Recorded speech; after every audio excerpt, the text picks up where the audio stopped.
Mestinya film sekarang jauh lebih baik. Karena fasilitasnya lebih baik, gitu, teknologinya lebih baik. Asal semangatnya tetap seperti semangat seluloid. Hanya ditutupi daun-daun. Daun-daun. Ketika mereka acting, daun tertiup angin, pergerakan badan pentil kemana-mana. Tapi saya tidak putus asa. Sampai di akhir hayat saya tetap menyumbangkan diri kepada perfilman nasional. Itu sebabnya pada hari film 2 tahun yang lalu saya dipanggil Pak Jokowi dan saya menerima semacam piagam penghargaan kesetiaan pada profesi. Baik.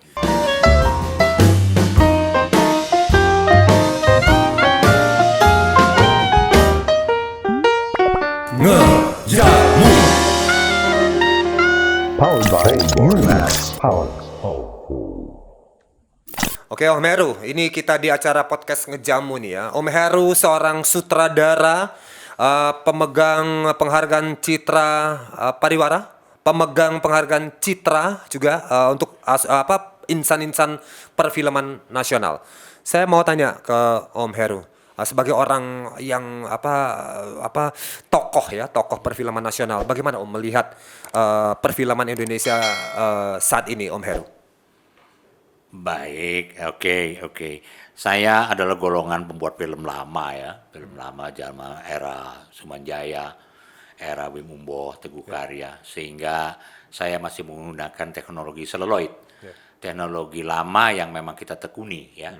Nah, teknologi seluloid itu adalah teknologi yang berisiko tinggi karena bahan bakunya mahal, sehingga kita yang bekerja harus betul-betul perfect, acting harus benar. Setting kamera harus benar, blocking kamera dan sebagainya itu harus benar agar mengurangi resiko bahan baku yang begitu mahal. Nah, dengan era teknologi yang mulai berubah menjadi digital, di mana bahan baku itu lebih murah, kemudian bisa dikontrol melalui monitor, sehingga kita betul-betul sebenarnya diberikan kemudahan. Nah, kalaulah dikombin antara kemudahan teknologi dan semangat bekerja secara seluloid itu pasti akan menghasilkan karya yang sangat bagus. Sayangnya belakangan ini orang cenderung dengan kemudahan itu mengabaikan disiplin tata artistik, disiplin acting, disiplin tata kamera, menyebabkan seperti film asal jadi.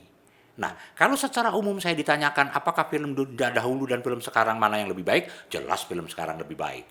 Sumber daya manusianya lebih terdidik, peralatannya juga lebih mumpuni. Gitu, Bung. Jadi sekarang adalah lebih bagus dari kan Lebih kalau dilihat dari perjuangan Om Heru dulu kan membuat beberapa beberapa film ya. Itu kan susah banget Om ya di zaman itu dengan keterbatasan teknologi dan sebagainya, pemain dan sebagainya ya. Nah, itu yang zaman dulu. Nah, sekarang ini apakah dengan kemudahan-kemudahan fasilitas tadi ini juga membuat orang ya kalau bikin gampang tinggal ambil orang, taruh, pasang, Mestinya film sekarang jauh lebih baik karena fasilitasnya lebih baik, gitu, teknologinya lebih baik. Asal semangatnya tetap seperti semangat seluloid, yaitu dengan risiko tinggi mereka akan lebih hati-hati. Jadi lebih hati-hati ya. Lebih hati-hati. Nah, sekarang kecenderungannya karena lebih mudah, itu kecenderungannya tidak hati-hati. Nah, ini melahirkan sinema baru yang disebut sinema elektronik yang misalnya kadang-kala film pagi di deliver skenario, malam tayang, ya yang disebut kejar tayang. Itulah yang meruntuhkan semangat sineas di masa lalu. Kayak gitu. Tapi toh ya yang nonton banyak aja Om. Sponsor juga jalan aja gitu Om. Persis. Ini menarik karena apa? Cara menilai sebuah film itu ada dua, gitu. Film itu secara kualitatif dan film itu secara kuantitatif. Kalau sekarang kita diukur dari viewer kan. Nah, jadi film yang bagus, film yang banyak penontonnya. Karena dia adalah mempunyai feedback, value secara komersial, gitu. Tetapi secara kualitatif juga kita harus bertanggung jawab. Nah, itulah sebabnya mengapa saya bilang kalaulah dikombin kemudahan teknologi era digital ini dengan semangat era seluloid, pasti menghasilkan sesuatu yang lebih ekspor. Berarti harusnya sekarang anak-anak muda sekarang yang membuat film atau membuat YouTuber harusnya belajar mengambil pengalaman dari orang-orang tua seperti Om Heru ini. Itu. Saya dengar ada beberapa YouTuber yang punya latar belakang sinematografi yang baik, punya latar belakang fotografi yang baik, sehingga di dalam mendevelop karya-karyanya itu punya sentuhan artistik yang memadai. Sementara begitu banyak produk-produk YouTuber itu yang asal. Mereka hanya mengejar viewer, mengejar banyaknya subscriber, ya toh. Nah, saya memberikan satu tips buat anak-anak muda sekarang yang terlibat di dalam pembuatan YouTube sebagai pembuat konten-konten itu, cobalah mencoba mendalami aspek sinematografi. Karena apapun produk yang dihasilkan di YouTube sekarang atau di media sosial yang lain, itu tidak akan lepas daripada sinematografi. Ada aspek penataan naskah, ada aspek penyutradaraan, ada aspek kamera, ada aspek tata artistik, sound, dan lain sebagainya. Jadi ribet dong Om. Kalau sudah belajar itu malah jadi Karena kompleks jadinya. film itu adalah sebuah ilmu, sampai S3, sampai doktoral. Jadi tidak bisa kita abaikan bahwa film itu hanya punya handphone atau hanya punya kamera, kemudian jadi film. Oh tidak. Dia harus ada tanggung jawab keilmuan. Itu sebabnya jangan asal cekrek, jangan asal shot. Karena begitu dia punya kamera, dia punya tanggung jawab harus menguasai aspek kamera itu sendiri.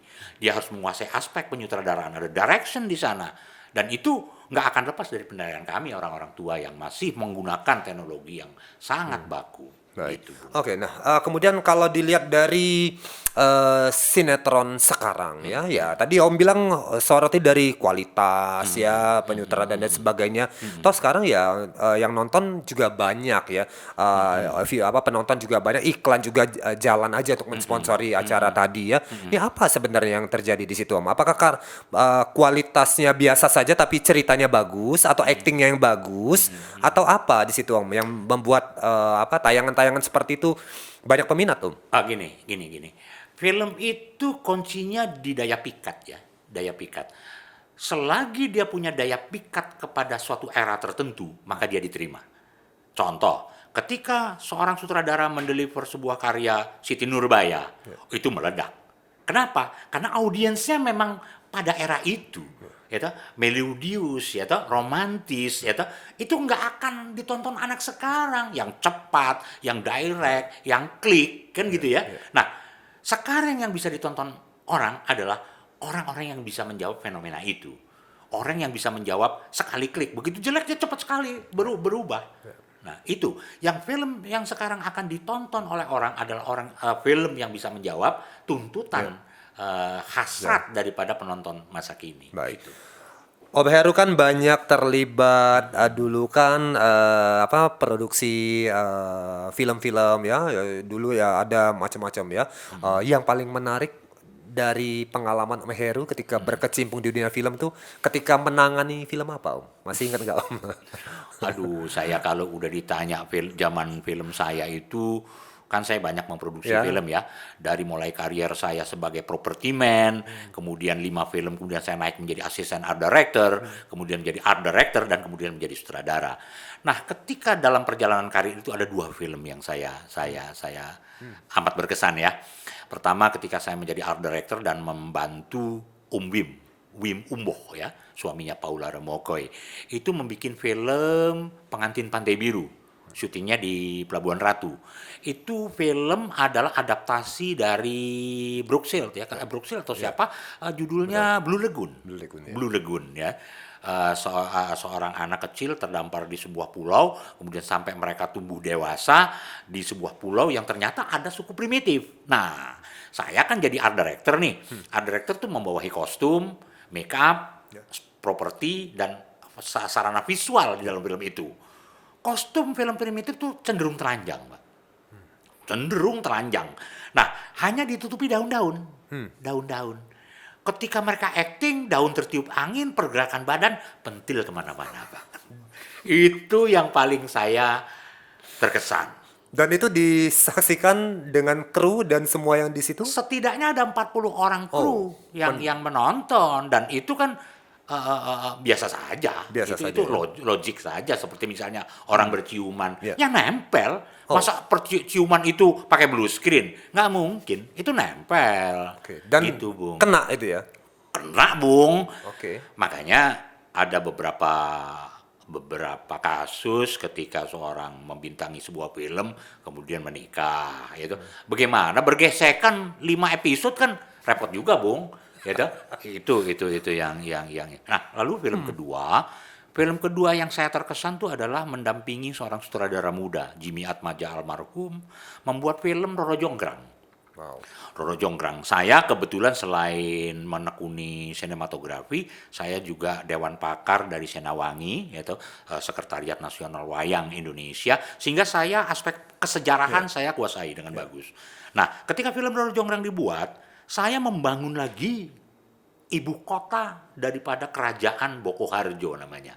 Istananya saya bangun, gerbangnya saya bangun, sehingga saya 6 bulan sebelum kru Jakarta datang, saya sudah dikirim ke Di daerah mana itu? Yogyakarta. Yogyakarta, ya. Antara Jogja dan Solo itu ada candi namanya Prambanan. Ya. Nah, naik ke bukit ada istana namanya Istana Baka, Istana Boko. Boko, ya. Sekarang disebut Bokoharjo. Saya bangun lagi istana yang sudah runtuh itu.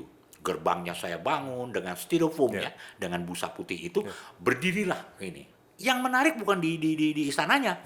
Saya 6 bulannya yang menarik.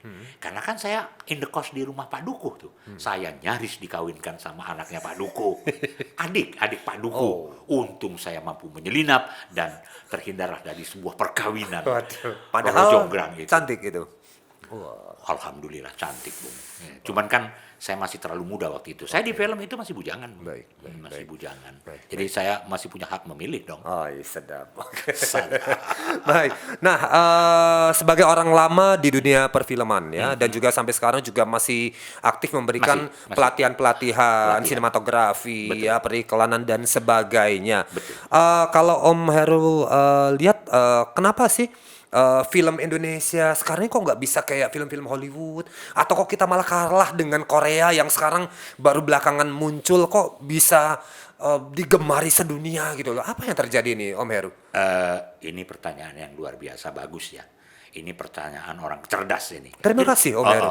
Iya. Pertanyaan orang cerdas karena Indonesia itu punya akar budaya yang luar biasa ya, budayanya bagus.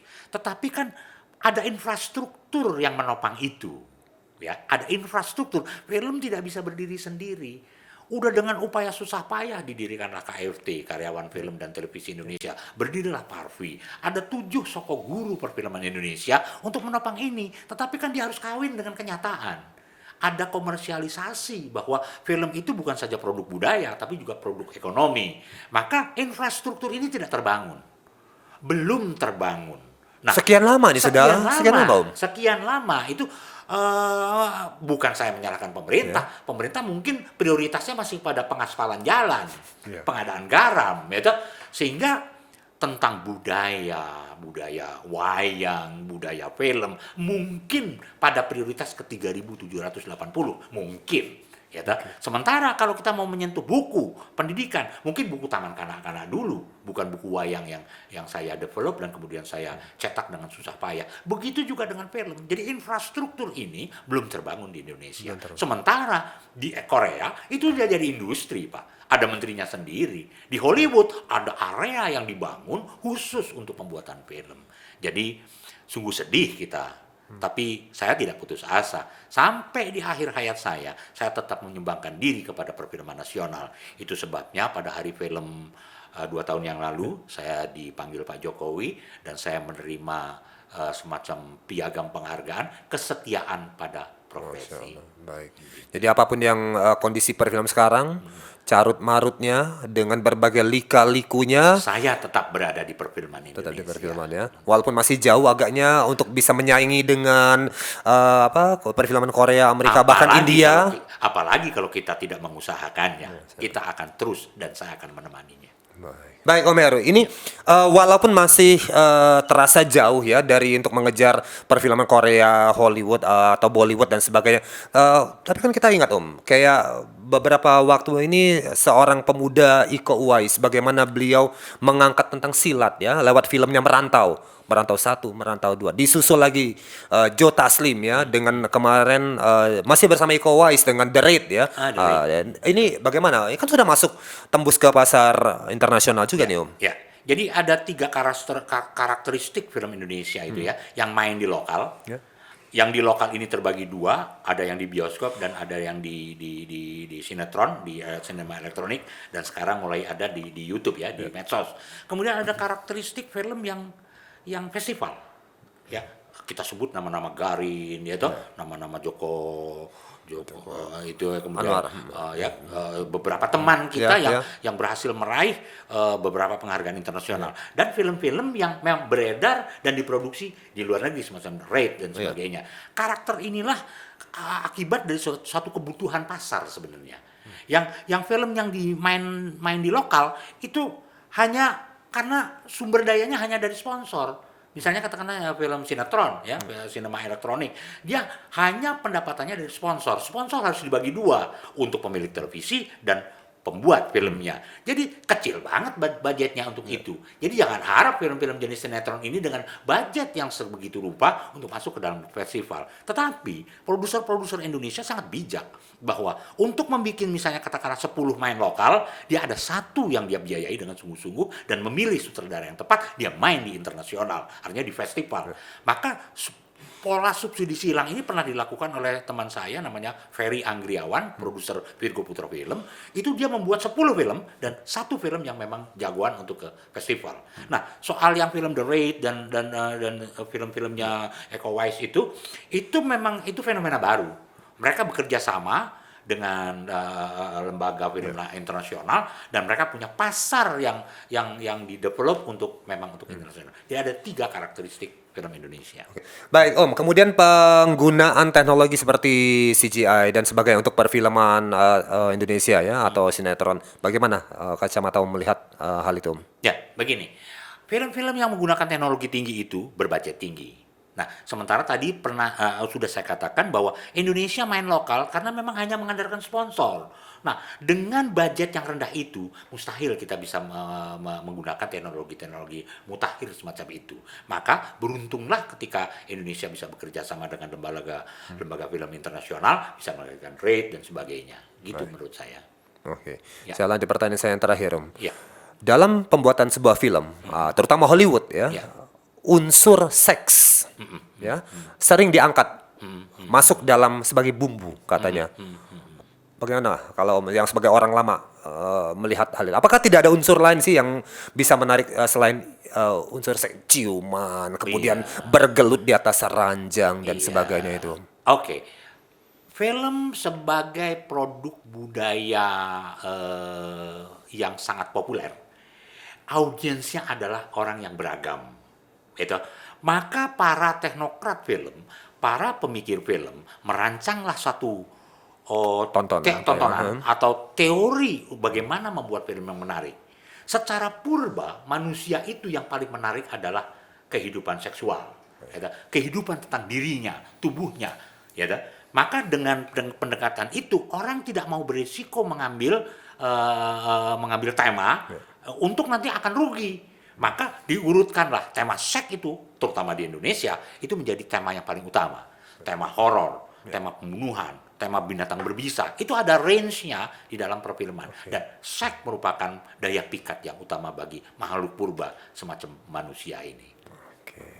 Baik, thank you banyak Om Heru Oke. sudah ngejamu di acara kita ya, berbagi pengalaman di podcast kita. Yap. Sehat terus ya Om Heru ya. Terima Yang mau kasih. tanya-tanya boleh dijawab ya di kolom komentar sini Silakan Om Heru ya. komentar dan akan saya jawab Semua pertanyaan ya di situ ya. Ya.